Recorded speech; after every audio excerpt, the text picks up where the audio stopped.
ولو أننا نزلنا إليهم الملائكة وكلمهم الموتى وحشرنا عليهم كل شيء قبلا ما كانوا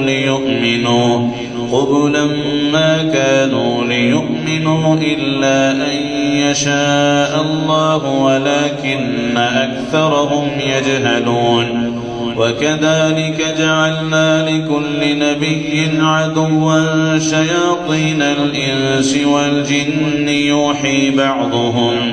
يوحي بعضهم إلى بعض زخرف القول غرورا ولو شاء ربك ما فعلوه فذرهم وما يفترون. ولتصغى إليه أفئدة الذين لا يؤمنون بالآخرة وليقترفوا ما هم مقترفون. أفغير الله أبتغي حكما وهو الذي أنزل إليكم الكتاب مفصلا والذين آتيناهم الكتاب يعلمون أنه منزل من ربك بالحق فلا تكونن من الممترين. وتمت كلمة ربك صدقا وعدلا لا مبدل لكلماته وهو السميع العليم. وإن تطع أكثر من في الأرض يضلوك عن سبيل الله إن يتبعون إلا الظن وإن هم إلا يخرصون. إن ربك هو أعلم من يضل عن سبيله وهو أعلم بالمهتدين. فكلوا مما ذكر اسم الله عليه إن كنتم بآياته مؤمنين. وما لكم ألا تأكلوا مما ذكر اسم الله عليه وقد فصل لكم ما حرم عليكم إلا ما اضطررتم إليه فإن كثيرا ليضلون بأهوائهم بغير علم إن ربك هو أعلم بالمعتدين. وذروا ظاهر الإثم وباطنه إن الذين يكسبون الإثم سيجزون بما كانوا يقترفون. وما لكم ألا تأكلوا مما لم يذكر اسم الله عليه وإنه لفسق وإن الشياطين ليوحون إلى أوليائهم ليجادلوكم وإن أطعتموهم إنكم لمشركون. أومن كان ميتا فأحييناه وجعلنا له نورا يمشي به في الناس كمن مثله في الظلمات ليس بخارج منها كذلك زين للكافرين ما كانوا يعملون.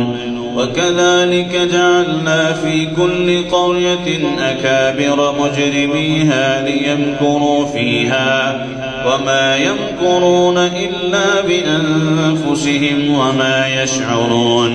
وإذا جاءهم قالوا لن نؤمن حتى نؤتى مثل ما أوتي رسل الله الله أعلم حيث يجعل رسالته سيصيب الذين أجرموا صغار عند الله وعذاب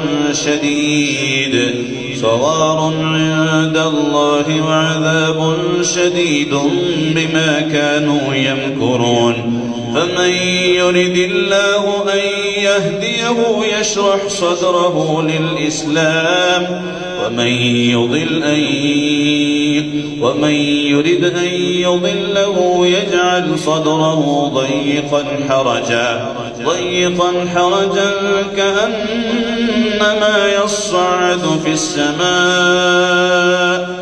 كذلك يجعل الله الرجس على الذين لا يؤمنون وهذا صراط ربك مستقيما قد فصلنا الآيات لقوم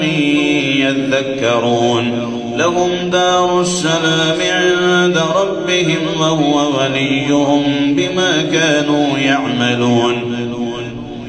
ويوم يحشرهم جميعا يا معشر الجن قد استكثرتم من الإنس وقال أولياؤهم من الإنس ربنا استمتع بعضنا ببعض وبلغنا أجلنا الذي أجلت لنا قال النار مثواكم خالدين فيها إلا ما شاء الله إن ربك حكيم عليم وكذلك نولي بعض الظالمين بعضا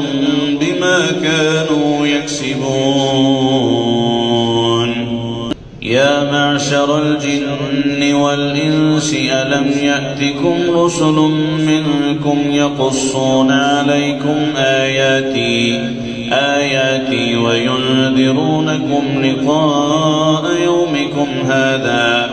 قالوا شهدنا على أنفسنا وغرتهم الحياة الدنيا وشهدوا على أنفسهم أنهم كانوا كافرين ذلك أن لم يكن ربك مهلك القرى بظلم وأهلها غافلون ولكل درجات مما عملوا وما ربك بغافل عما يعملون وربك الغني ذو الرحمة إن يشأ يذهبكم ويستخلف من بعدكم ما يشاء كما أنشأكم من ذرية قوم آخرين إنما توعدون لآت وما أنتم بمعجزين قل يا قوم اعملوا على مكانتكم إني عامل فسوف تعلمون من تكون له عاقبة الدار إنه لا يفلح الظالمون وجعلوا لله مما ذرأ من الحرث والأنعام نصيبا فقالوا هذا لله بزعمهم وهذا لشركائنا فما كان لشركائهم فلا يصل إلى الله وما كان لله فهو يصل إلى شركائهم ساء ما يحكمون وكذلك زين لكثير من المشركين قتل أولادهم شركاؤهم ليرضوهم وليلبسوا عليهم دينهم ولو شاء الله ما فعلوه فذرهم وما يفترون وقالوا هذه أنعام وحرث حجر لا يطعمها إلا من نشاء بزعمهم وأنعام حرمت ظهورها وأنعام لا يذكرون اسم الله عليها افتراء عليه سيجزيهم بما كانوا يفترون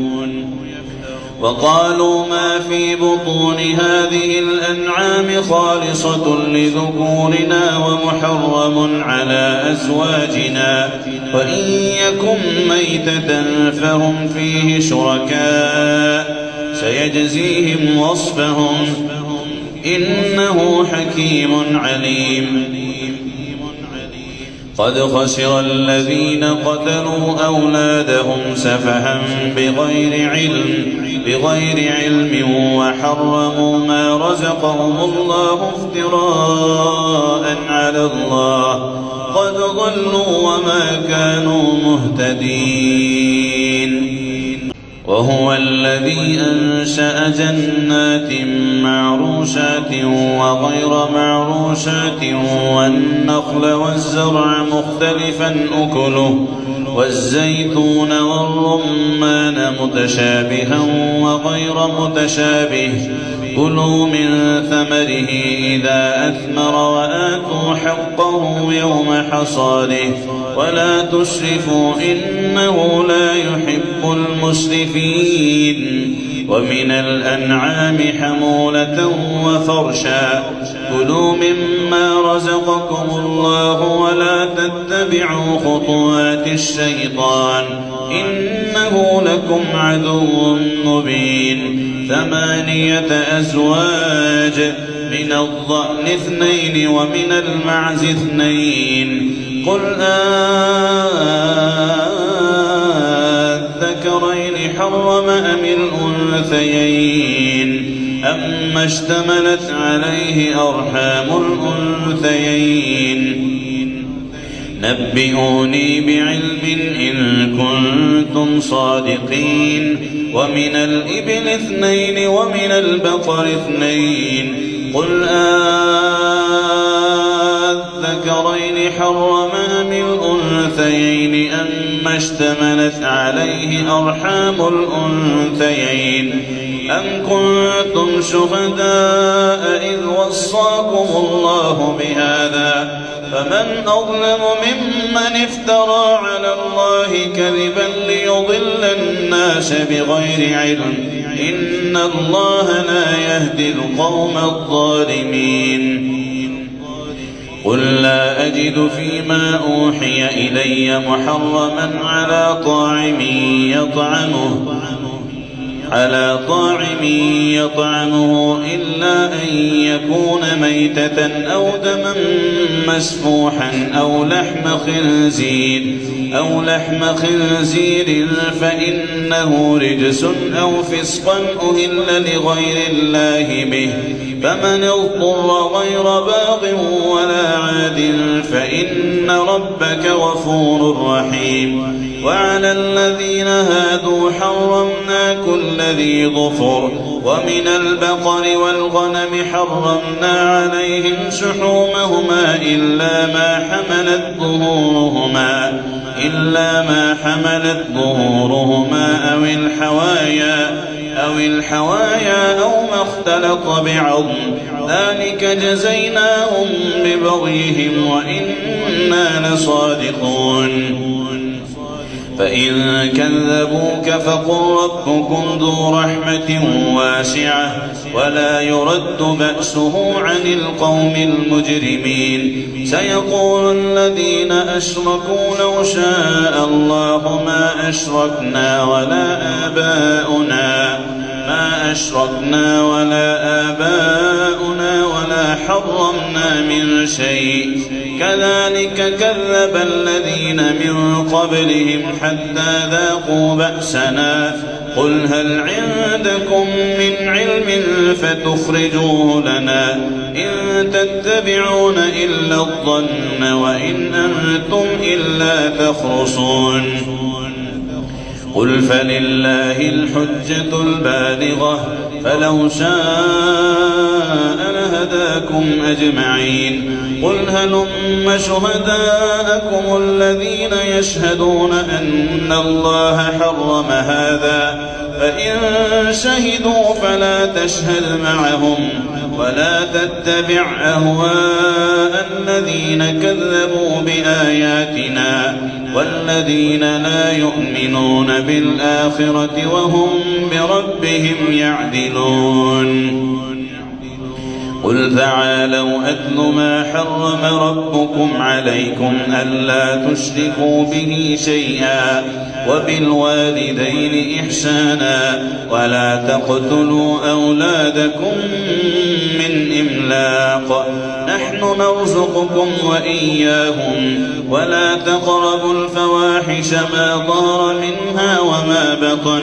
ولا تقتلوا النفس التي حرم الله إلا بالحق ذلكم وصاكم به لعلكم تعقلون. ولا تقربوا مال اليتيم إلا بالتي هي أحسن حتى يبلغ أشده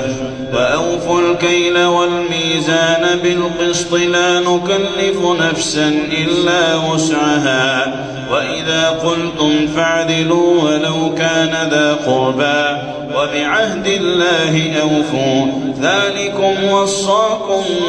به لعلكم تذكرون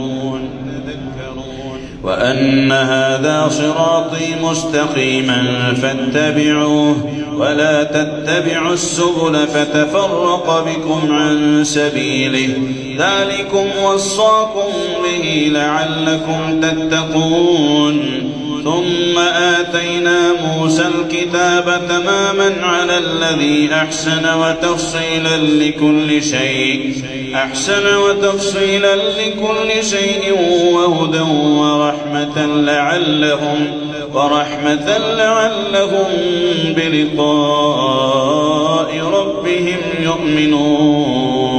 وهذا كتاب أنزلناه مبارك فاتبعوه واتقوا لعلكم ترحمون أن تقولوا إنما أنزل الكتاب على طائفتين من قبلنا وإن كنا عن دراستهم لغافلين أو تقولوا لو أنا أنزل علينا الكتاب لكنا أهدى منهم فقد جاءكم بينة من ربكم فمن أظلم ممن كذب بآيات الله وصدف عنها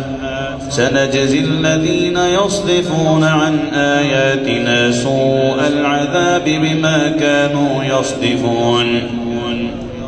أن تقولوا لو أنا أنزل علينا الكتاب لكنا أهدى منهم فقد جاءكم بينة من ربكم وهدى ورحمة فمن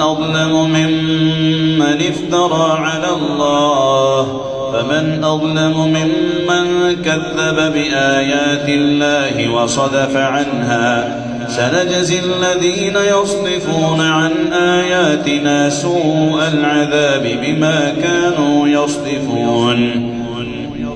هل ينظرون إلا أن تأتيهم الملائكة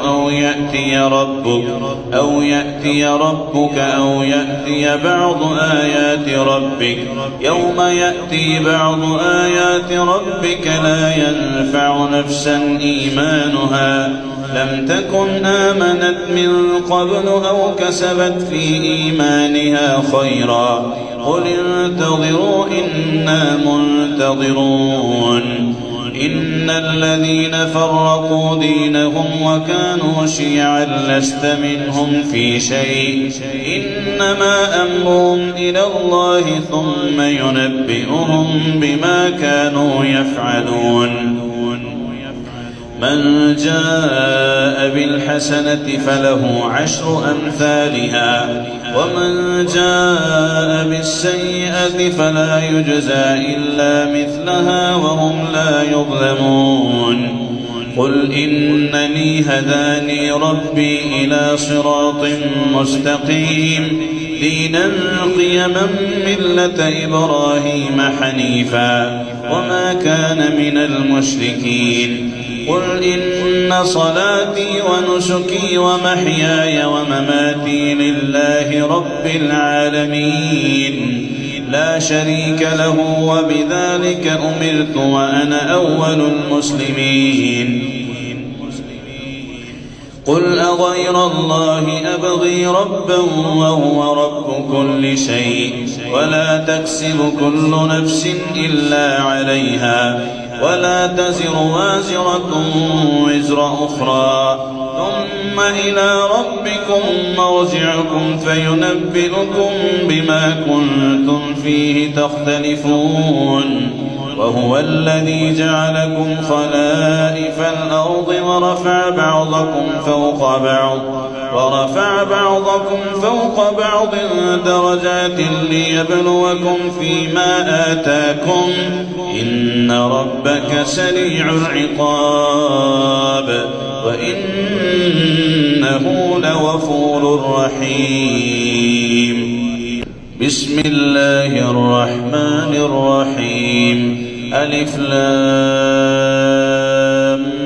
ميم صاد كتاب أنزل إليك فلا يكن في صدرك حرج منه لتنذر به وذكرى للمؤمنين اتبعوا ما أنزل إليكم من ربكم ولا تتبعوا من دونه أولياء قليلا ما تذكرون وكم من قرية أهلكناها فجاءها بأسنا بياتا أو هم قائلون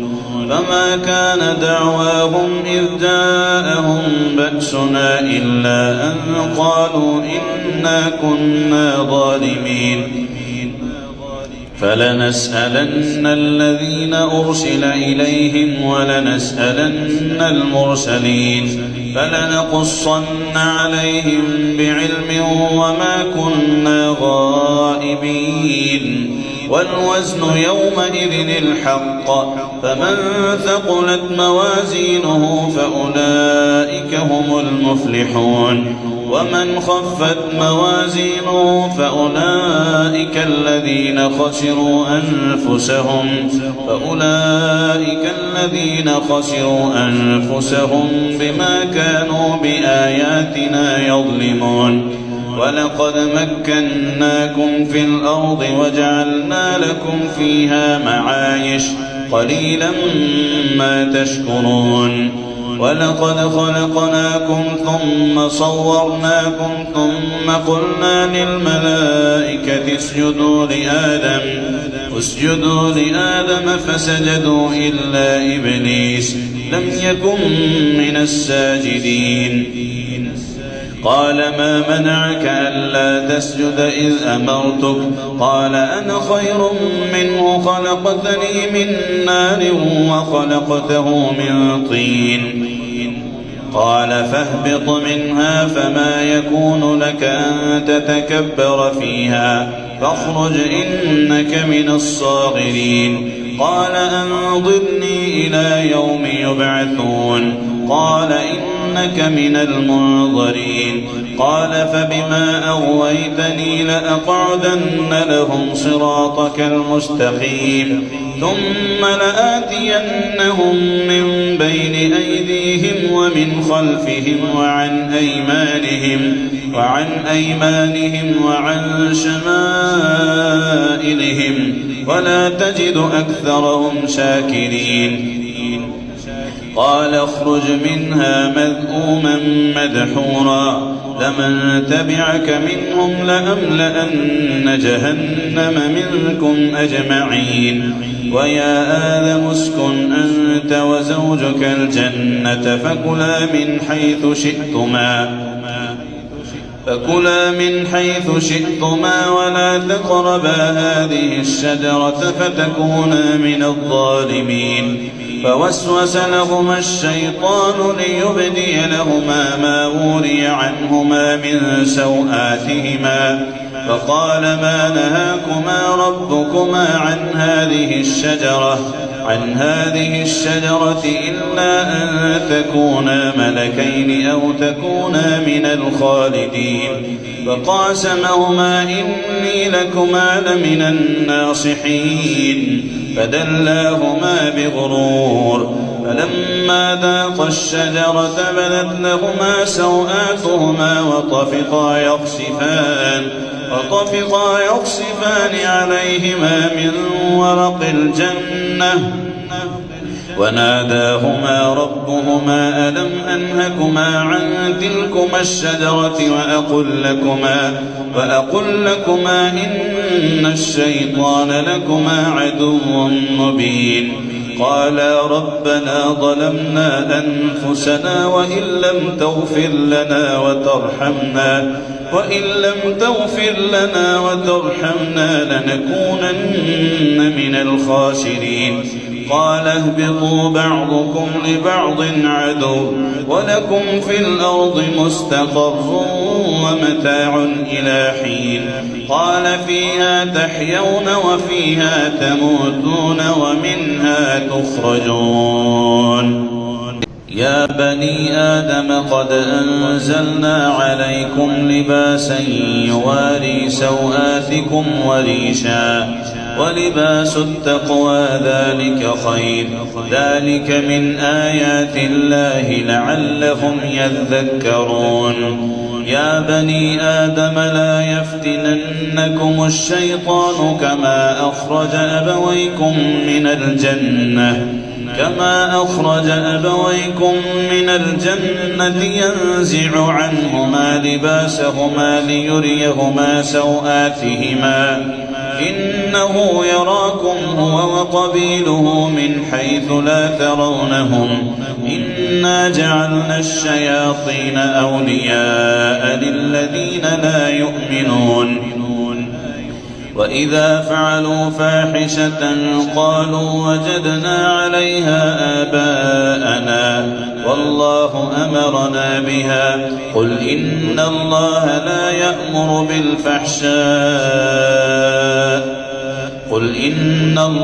لا يأمر بالفحشاء أتقولون على الله ما لا تعلمون قل أمر ربي بالقسط وأقيموا وجوهكم عند كل مسجد وادعوه مخلصين له الدين كما بدأكم تعودون فريقا هدى وفريقا حق عليهم الضلالة إنهم اتخذوا الشياطين أولياء من دون الله ويحسبون أنهم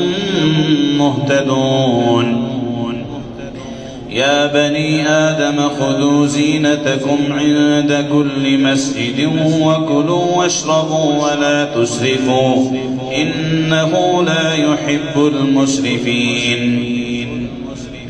قل من حرم زينة الله التي أخرج لعباده والطيبات من الرزق قل هي للذين آمنوا في الحياة الدنيا خالصة يوم القيامة كذلك نفصل الآيات لقوم يعلمون قل إنما حرم ربي الفواحش ما ظهر منها وما بطن والإثم والبغي بغير الحق وأن تشركوا بالله ما لم ينزل به سلطانا فأي الفريقين أحق بالأمن إن كنتم تعلمون قل من حرم زينة الله التي أخرج لعباده قل إنما حرم ربي الفواحش ما ظهر منها وما بطن والإثم والبغي بغير الحق وأن تشركوا بالله ما لم ينزل به سلطانا وأن تقولوا على الله ما لا تعلمون يا بني آدم إما يأتينكم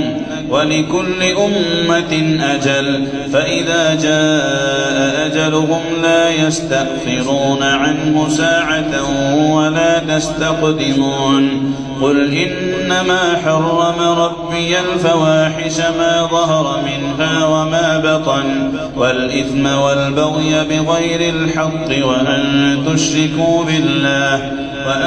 تشركوا بالله ما لم ينزل به سلطانا وأن تقولوا على الله ما لا تعلمون ولكل أمة أجل فإذا جاء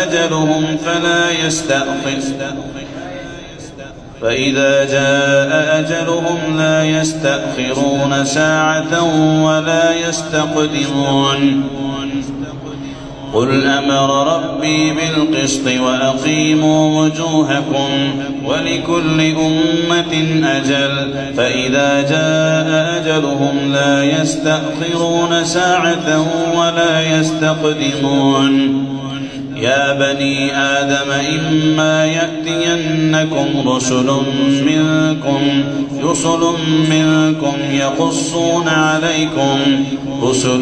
منكم يقصون عليكم آياتي فمن اتقى وأصلح فلا خوف عليهم ولا هم يحزنون والذين كذبوا بآياتنا واستكبروا عنها أولئك أصحاب النار هم فيها خالدون ومن أظلم ممن افترى على الله كذبا أو كذب بآياته أولئك ينالهم نصيبهم من الكتاب حتى إذا جاءتهم رسلنا يتوفونهم قالوا أين ما كنتم تدعون من دون الله قالوا ضلوا عنا وشهدوا على أنفسهم أنهم كانوا كافرين قال ادخلوا في قد خلت من قبلكم من الجن والإنس في النار كلما دخلت أمة لعنت أختها قالت أولاهم لأخراهم ربنا هؤلاء أضلونا فآتهم عذابا ضعفا من النار قال لكل ضعف ولكن لا تعلمون قالت أولاهم لأخراهم ربنا هؤلاء أضلونا فآتهم عذابا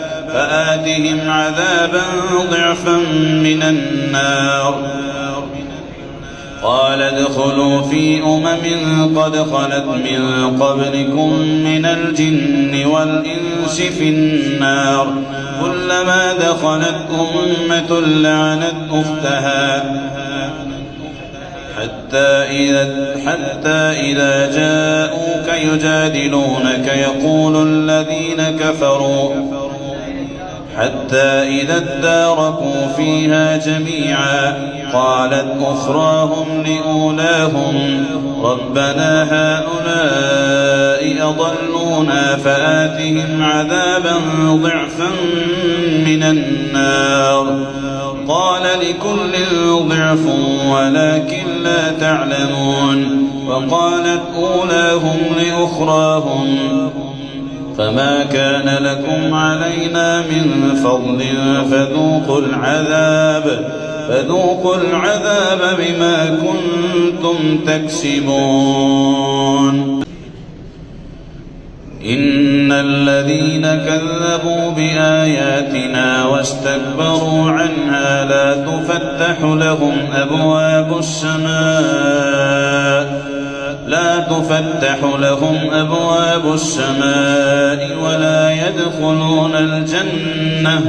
ولا يدخلون الجنة حتى يلج الجمل في سم الخياط وكذلك نجزي المجرمين لهم من جهنم مهاد ومن فوقهم غواش وكذلك نجزي الظالمين والذين آمنوا وعملوا الصالحات لا نكلف نفسا إلا وسعها أولئك أصحاب الجنة هم فيها خالدون ونزعنا ما في صدورهم من غل تجري من تحتهم الأنهار وقالوا الحمد لله الذي هدانا لهذا وما كنا لنهتدي لولا أن هدانا الله لقد جاءت رسل ربنا بالحق ونودوا أن تلكم الجنة أورثتموها بما كنتم تعملون ونادى أصحاب الجنة أصحاب النار أن قد وجدنا ما وعدنا ربنا حقا فهل وجدتم ما وعد ربكم حقا قالوا نعم فأذن مؤذن بينهم اللعنة الله على الظالمين الذين يصدون عن سبيل الله ويبغونها عوجا وهم بالآخرة كافرون وبينهما حجاب وعلى الأعراف رجال يعرفون كلا بسيماهم ونادوا أصحاب الجنة أن سلام عليكم لم يدخلوها وهم يطمعون وإذا صرفت أبصارهم تلقاء أصحاب النار قالوا ربنا لا تجعلنا مع القوم الظالمين ونادى أصحاب الأعراف رجالا يعرفونهم بسيماهم قالوا ما أغنى عنكم جمعكم وما كنتم تستكبرون أهؤلاء الذين أقسمتم لا ينالهم الله برحمة ادخلوا الجنة لا خوف عليكم ولا أنتم تحزنون ونادى أصحاب النار أصحاب الجنة أن أفيضوا علينا من الماء أو مما رزقكم الله قالوا إن الله حرمهما على الكافرين الذين اتخذوا دينهم لهوا ولعبا وغرتهم الحياة الدنيا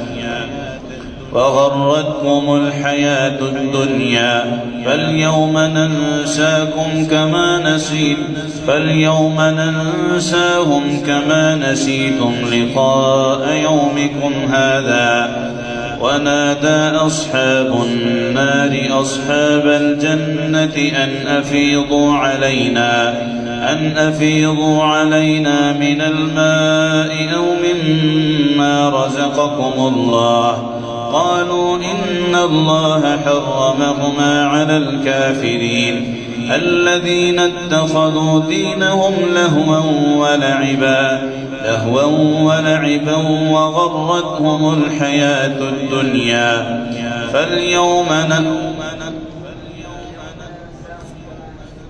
فاليوم ننساهم كما نسوا لقاء يومهم هذا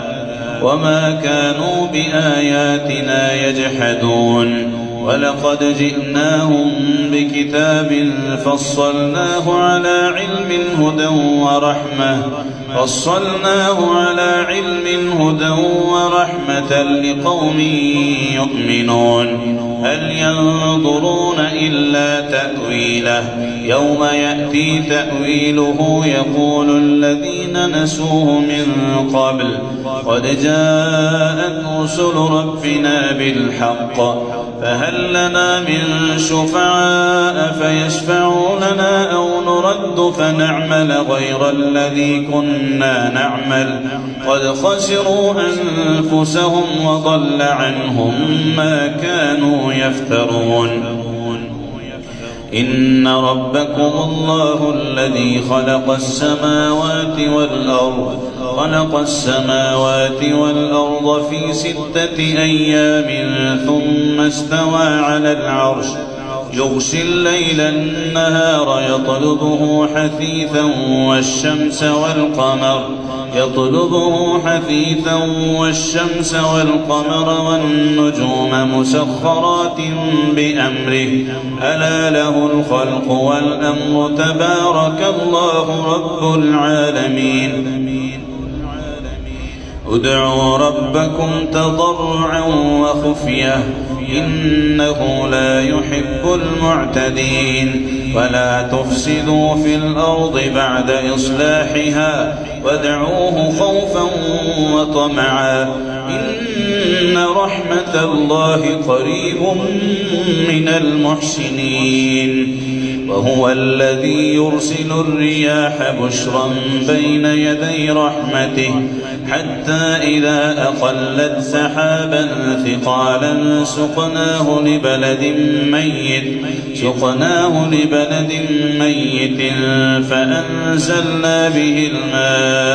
فأنزلنا به الماء فأخرجنا به من كل الثمرات كذلك نخرج الموتى لعلكم تذكرون والبلد الطيب يخرج نباته بإذن ربه والذي خبث لا يخرج إلا نكدا كذلك نصرف الآيات لقوم يشكرون البدن جعلناها لكم من شعائر الله لكم فيها خير لقد أرسلنا نوحا إلى قومه فقال يا قوم اعبدوا الله ما لكم من إله غيره إني أخاف عليكم عذاب يوم عظيم لقد أرسلنا نوحا إلى قومه فقال يا قوم اعبدوا الله ما لكم من إله غيره إني أخاف عليكم عذاب يوم عظيم قال الملأ من قومه إنا لنراك في ضلال مبين قال يا قوم ليس بي ضلالة ولكني رسول من رب العالمين أبلغكم رسالات ربي وأنصح لكم وأعلم من الله ما لا تعلمون أوعجبتم أن جاءكم ذكر من ربكم على رجل منكم لينذركم ولتتقوا ولعلكم ترحمون فكذبوه فأنجيناه والذين معه في الفلك وأورقنا الذين كذبوا بآياتنا إنهم كانوا قوما عمين وإلى عاد أخاهم هودا قال يا قوم اعبدوا الله ما لكم من إله غيره قد جاءتكم بينة من ربكم وإلى عاد أخاهم هودا قال يا قوم اعبدوا الله ما لكم من إله غيره أفلا تتقون قال الملأ الذين كفروا من قومه إنا لنراك في سفاهة وإنا لنظنك من الكاذبين قال يا قوم ليس بي سفاهة ولكني رسول من رب العالمين أبلغكم رسالات ربه وأنا لكم ناصح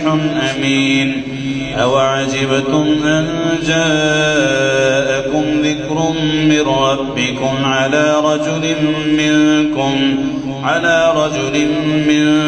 واذكروا إذ جعلكم خلفاء أبلغكم رسالات ربي وأنا لكم ناصح أمين أوعجبتم أن جاءكم ذكر من ربكم على رجل منكم لينذركم واذكروا إذ جعلكم خلفاء من بعد قوم نوح وزادكم في الخلق بسطة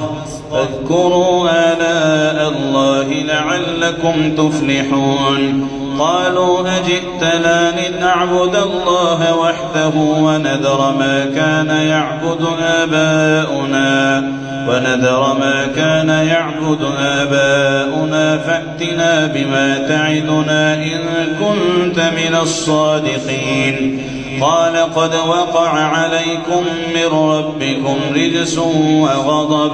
أتجادلونني في أسماء سميتموها أنتم وآباؤكم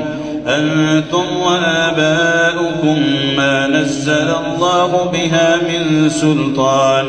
فانتظروا إني معكم من المنتظرين فأنجيناه والذين معه برحمة منا وقطعنا دابر الذين كذبوا بآياتنا وما كانوا مؤمنين.